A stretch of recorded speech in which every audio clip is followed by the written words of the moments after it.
என் நிலைமையை பார்த்தீங்களா மிஸ்டர் ரங்கன்? ம். ஆனால் உங்களுக்காக நான் வருத்தப்பட மாட்டேன். எனதெல்லாம் நீங்களாக வச்சுக்கிட்டது. அந்த ஆள் மிரட்டும் போதெல்லாம் நீங்கள் பணம் கொடுக்கறனால தான் அவருக்கு பணம் வேணுங்கிறப்பெல்லாம் உங்களை மிரட்டுறாரு. அதுதான் என் தலையெழுத்துன்னு நினச்சி. உங்கள் தலையெழுத்து என்னங்க? இந்த நாட்டு பொண்ணுங்களுக்கே அதுதான் தலையெழுத்து. அடிமைத்தனம்.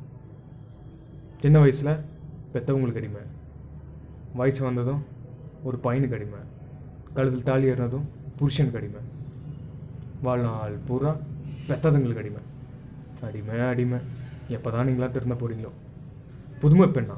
புதுமை பெண் பைத்தியக்காரத்தனமாக பாரதி சொல்லி வச்சுட்டு போயிட்டான்.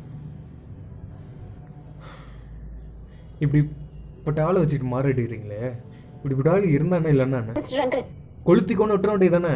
நீங்க எதுவும் பேச வேண்டாம். இது எங்க குடும்ப விஷயம். ஆஹா, தெரியுமே, சொல்லுவீங்க, நல்லா தெரியும்.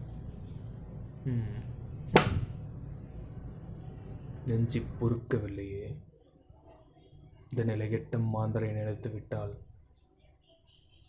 நெஞ்சு பொறுக்கவில்லையே.